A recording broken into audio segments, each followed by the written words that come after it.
Welcome to the SJ Child Show. This episode is sponsored by Water and Body Basics. Visit 3440 South, 5600 West, West Valley City, Utah. Mention SJ Childs today.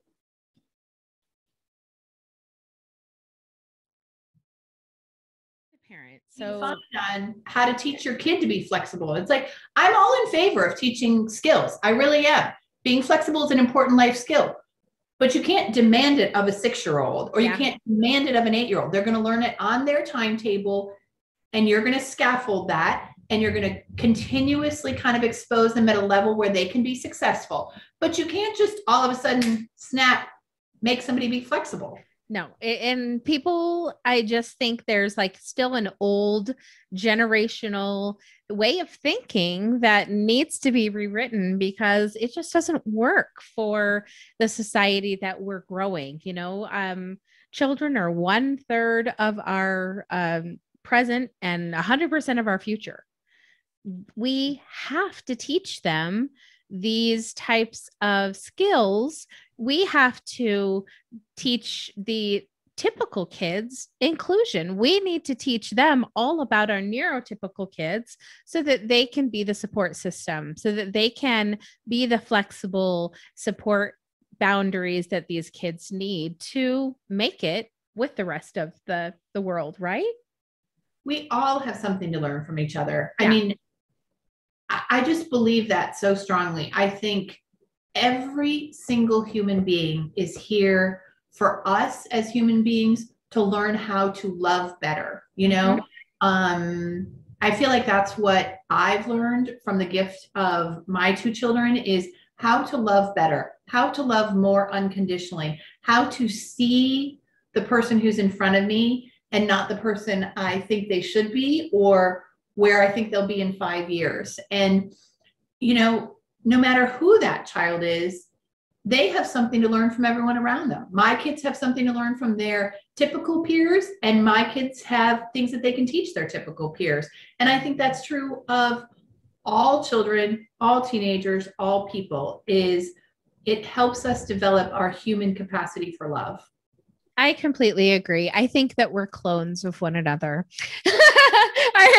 I do. I just think that you and I have a really great message of love to just share with the world, and that it's so special. And I'm so glad that we could get together today and do this show, because it's so important for parents, and especially parents of kids that are just, newly diagnosed, to know and to see, hey, it's okay. Like, yes, you're going to struggle.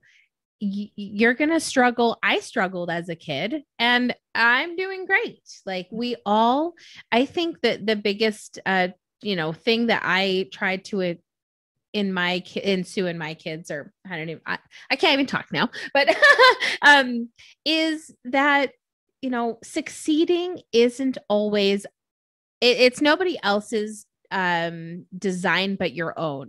Like, your success is your design.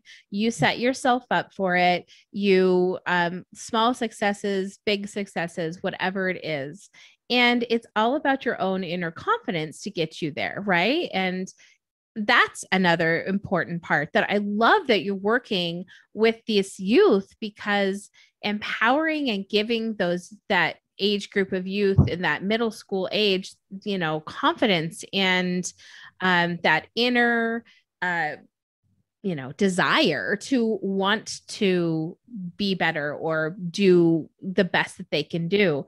It's so much better than the alternative, or, of depression and suicide and all of these other mental health aspects that we really have to just look at, especially for those age groups, right? Because there's so much pressure in that middle school era.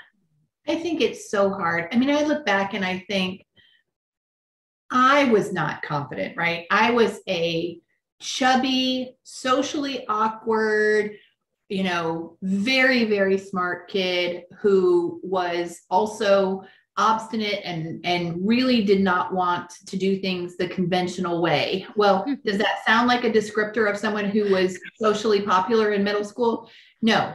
But, look at look at what's happened. Because I think differently, have created something that is helping so many people. And I think also got to use those skills to help me be a good mom, you know, and that's important. But I'll tell you, we talk all the time in the practice about meeting kids where they're at and identifying their strengths. What's great about the way your brain is wired? Know yourself, accept yourself, love yourself. You know, you don't have to be different. Coaching is not about fixing you or changing the essence of who you are, right? Coaching is about having more tools in your toolbox. And don't we all need that? I mean, I don't know about you, but I'll have been married 20 years next year, and I still need tools in my marriage toolbox. You know, I have been best friends with my college roommate for, gosh, are we going on 30 years? And I still am finding I love to read things about friendship and how to be a good friend. And she and I have spent the last few years talking about, you know, the whole point is you show up for each other, you know, and I don't know that that's something we knew 10 years ago, 15 years ago, that it was just about showing up. And I can't wait, you know, 10 years down the road to see what will I have learned about friendship by that time. And so it's about broadening our horizons, not about fixing or curing. It's about growing. And ultimately, I'm going to say it again, it's about self-love and acceptance. And you're so right, middle school and even high school for a lot of our students, I'll tell you, when you feel different, even in today's world, which is so much more accepting of difference, it is still so hard to feel different. And it's because you feel alone, right? It's not the difference part, it's the alone part. It is. And it's so hard to get them to see that they're not, that they have support, that there are people going through these same things. And it was definitely has been an educating road per se, especially with our 21-year-old, you know, we years and years of going to therapists and nobody ever really having a good answer for things per se. Not that there is like an actual answer to anything, but the strategies just didn't work. The advice didn't work. The approach didn't work. And it's just, you look back and think, oh my gosh, so much wasted time on, you know, I don't know what else to call it. It was like running around a track over and over and over and over again. And I felt like I was never getting stronger legs from it. Right? No, 100%. Right. It is a little bit, it feels like wasted time until you have the right lens to look through, you know, and that's, I think, you know, that to me, when people talk about labels, you know, I say, I think it's all in how you unpack that, right? A diagnosis gives you science-based evidence to try to understand another person. And it gives professionals science-based data.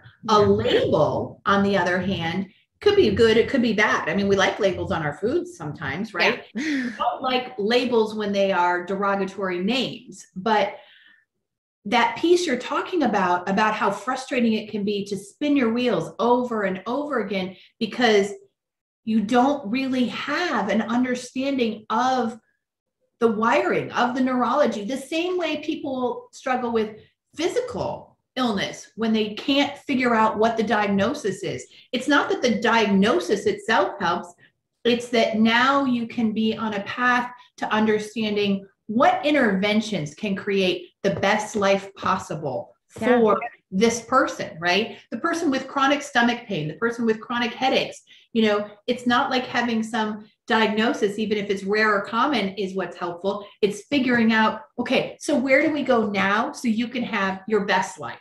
It's a roadmap, and the roadmap is, you know, you have to, if you don't see the destination, then you're just wandering around. Right. Well, and I don't know about you, but I very much feel that my children's diagnoses helped me to understand our path was going to be different, right? Definitely. You were still going to be on a great journey. The journey was worthwhile. The journey was going to end with so much success, but I needed permission, sort of, I don't know, from the professionals, from the world, from myself, to be on a different path. And that's what a diagnosis did for me. It's not like, oh, well, that's an excuse now. We don't use it like that. And I don't really run into parents who do that. I run into parents who really just want their kids to not have roadblocks. They want their kids to be successful. They want their kids to develop all their strengths and potentials. You know, I know there are people who use labels in a really derogatory, limiting way, but I do think there are people who use diagnoses the way we're talking about them to give you a roadmap. And then you've still got lots of choices. Exactly. You know, I've told this story before, so I'll make it short this time so I don't overshare my story too many times. But this goes great with this conversation because there was one Halloween. Every Halloween prior to this Halloween that we had been very difficult. You know, our son, when the door opened, he thought it was an invitation to enter. He didn't care for candy. He didn't understand the whole, thing about candy and taking it, putting it in a bag, and who cares? Why do I say this trick or treat thing? And none of it made any sense to him. He wanted to be social. He was trying to be social, which for me, having a son with autism, there's nothing I want more than for my son to socialize and for the people socializing with him to give him respect and consideration and humanity. So every Halloween, people would just not understand it. I was making tons of excuses left and right. Oh, he has autism. Oh, I'm so sorry. Oh. And I was always left feeling horrible afterwards. Like I would just want to cry. And so one year he was Garfield. We were all Garfield family. And I put a sticker on his costume that said, "I have autism. Please be patient." And every single neighbor, I mean, these are neighbors we've lived with for a decade. Every single neighbor took time. They got down and talked to him. They answered his cute, quirky questions. And every single one of them had a different perspective and a different experience that Halloween. And I couldn't be more grateful. And yes, people might not love that I put a sticker on him and put a label on him. I gave every single person in this neighborhood knowledge. I gave them just that little bit that they needed to treat him the way he deserved. Oh, 100%. And we are totally living the same lives in two different parts of the country. I know. My son also doesn't get Halloween. Okay. I love that you're telling this story. And I have to tell you my Halloween story. Yes. So comforted by your story, right? This is what I feel like we need as parents. Okay. So my son, also very social, very talkative, and loves dogs. I'll tell you, I think that my son, for many, many years, thought that Halloween was where you went around and you rang doorbells and you said trick or treat. People came to the door with their dog, and my son would say, "Can I pet your dog?" And he'd walk into people's houses and start petting their dog, and he would sit down, totally unself-conscious. Oh, is this a Labradoodle? Oh, is this a Wienerhammer? Like, how old is your dog? Is it a boy or a girl? Like, these dogs are very smart, or, oh, beagles, was it hard to train? He would just totally autism, right? Completely oblivious to the 20 kids at the door who are like, ding dong, trick or treat, having this whole conversation with this adult about their dog. And then, I love it. Thank you for letting me pet your dog. Happy Halloween. Thank you. Totally out of the box, right? And I also cannot tell you how many times I would go home and cry about autism. Like, oh, could we just, I never, SJ, thought I would ever pray to have kids who were in the box. I never, ever thought that would be my prayer as a mom.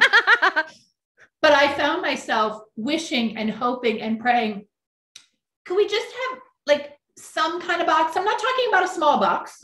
It doesn't have to be a rectangle box. It can be clear. Box. Like it could be, it could be the shape of the takeout container box. It could be a tissue box with pop-up things. but can we just any box really? Yeah. So that we can, but I'm telling you, what we have found, and I get how fortunate I am to be able to say this because we've had some of the other, but for the most part, when I say to people, Ethan has autism and he kind of experiences the world differently, so many people are helpful. I mean, we were just at this baseball game and he had his mindset, I am going to catch the baseball. I was like, honey, like 1 in 50,000 people catch a baseball. Like, but it didn't matter because in his mind, that's how the world made sense. And he wanted to stand up and wait on the, I don't know, in between the rows, the bleachers, and catch this baseball. Well, you don't really catch the baseball unless you're 1 in 50 million. But I'll be darned if these amazing, amazing people, and we're at a professional ball game, made it happen, that they got him not just 1, but 2 balls, who then he gave 1 to his sister. And it's like, okay, how is our world not a better place that people now understand that too is autism, that kid has a heart so big. Yeah. And that, yes, he wanted that experience, but he was also going to share that experience. I love that. I mean, I love that. And my daughter, is completely different, but brings the same kind of love to the world for our environment and for animals and for the climate. And, she's just very unapologetic. And it's so fascinating because, girl moms, I think frequently bond over, I wish my child, I wish my girl was confident. I wish she expressed herself. I'm not saying all girls, I'm not making any gender generalizations, but I'm saying there is some talk about girls and confidence. And my daughter comes across as the most confident person in the world because she just says what's on her mind. I don't know, SJ, that it really comes from a place of confidence. It just comes from, it comes, I think, really from being on the spectrum. She's like, I'm clear about what I believe in, and I'm not overly preoccupied with whether or not people are going to buy into that or like me or believe me. But I know this to be true right now at 10, at 11. And so I'm really comfortable in it. And it's so interesting because other girl moms will say, oh, you're so lucky. And I think, yes, we are all so fortunate to have our kids, right? But just as your daughter is going to learn confidence and find her voice, my daughter is going to learn how to relate to others and how to have empathy. We are always whole people, right? And so I love your Halloween story because you were an advocate and you educated and your son had a great experience that year. And isn't that was love? Yeah, definitely. I agree. In fact, one of our mantras is, love and inclusion in every situation. That's what we desire to see in the world. And, the S.J. Childs books collection is all about healthy minds creating healthy futures. And it's so true because once we give these kids a little bit of knowledge, that a little bit of knowledge turns fear into understanding. And these kids face things with fear without that understanding and knowledge. So, yeah. And I could not agree more. The more we do at younger and younger ages to help kids understand other kids, and it doesn't matter. At my kids' school, there was a child who had 2 prostheses for his legs from his knees down. And he would sometimes take off the prosthetic lower legs and run around on his knees because it was more comfortable. I'm telling you, I have never been so proud to be affiliated with a school. This kid was just accepted for who he was. There was one child who once said something and the child, was invited to have a conversation with the principal or the counselor. It was amazing, and we can do that. We can do that. We can, right? Once we know, we can do better. Isn't that the truth? It's so true. I love that. In fact, somebody just said that to me the other day, and I just took her phrase right out of there. So I'm going to have to stick with it because that is so true. Once we know we can do better, and we always strive to. I think as humans, we're always striving to do better, be better. And yeah, I'm so grateful and honored to have you on the show today. I could just, we're definitely going to have to make a part two because I could just go on. And now we're just going to have to be friends and you're going to be stuck with me. So coming to Florida. So yeah, exactly. Oh, it's so great. Before we go, please let us know and let the listeners know where we can find you, social media, things like that, and give us the lowdown on that good stuff. SJ, that's so kind of you. Thank you. You and I were talking before the show. It's so important to me. I had such a hard time finding the things that were going to work for my kids, right? And we, as parents of kids who are atypical, are constantly looking for what does my kid need? And so I really appreciate you making space in the interview for this. So the website for our coaching practice is russellcoaching.com. I've learned since marrying my husband that I need to say 2 S's and 2 L's. So Russell Coaching, 2 S's, 2 L's.com.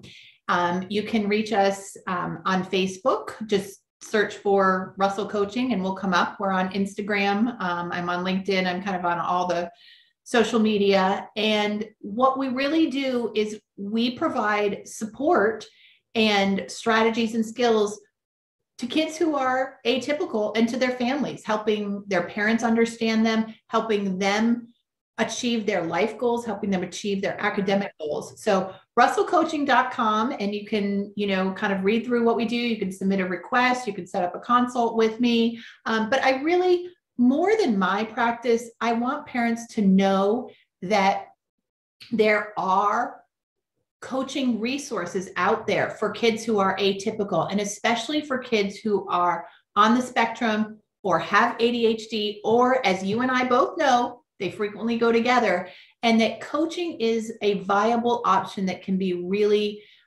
so incredibly helpful for students. And so whether it's my practice or another coaching practice, I really just want parents to know that coaching, when done well and done by good people, can help. Yeah, I love that. That was beautifully said. Thank you so much. And all of the links will be down in the description and text up on the screen as soon as we get this edited. So you won't be able to miss it. So I invite everyone to go check them out. Not only that, but if you have the chance, we have our visitor. Hello. I'm going to put that. Do you want to say hi? Oh, you're funny. Let's say hi. This is DJ. Hi there. Say hi to Miss Norrine. Hi. Hey, how are you? I'm doing good. You are doing good. I am doing great. Also, I'm having a great conversation with your mom, and I have children just about your age, and they are at camp this week. One is doing a sports camp and one is doing sculpture camp. What are you doing this week? I was just being awake. Yeah. What is this you're working on? This? Mm-hmm. I'm working on that. Oh, okay. It said stop posting about Among Us. Okay. Bye, DJ. Oh, he's such a character. With age, it's Among Us, it's Roblox and Minecraft, right? Oh Amen. my God. That's it, right? I'm so glad I could meet him. Great was that I got to meet him before we wrapped up. I know you're trying to wrap up, but that was great to be able to meet him. Yeah, definitely. He likes to pop in and say hello. Like I said, I think that little social piece is really important to him. And I am so glad because that's our dream, right? For him to want to be part of the world and not just his devices. But I mean, you can't stop him. He's been coding since, he was 6. So yeah, now we just hope that he can fix our computers in the future. And ultimately, maybe he'll use that strength to do what he's supposed to do in the world. Exactly. No, I agree. I think he's, has so many different skill sets that he'll be able to find something, I'm sure. It's hoping that someone will be able to, encourage that and take it and run with it. So here's to the future and educating them and bringing them awareness and hopes that DJ can have a job someday. Beautiful. So great to talk with you, SJ. Thank you. It was a pleasure. It was all mine. Thank you so much. And we'll definitely be in touch. Sounds good.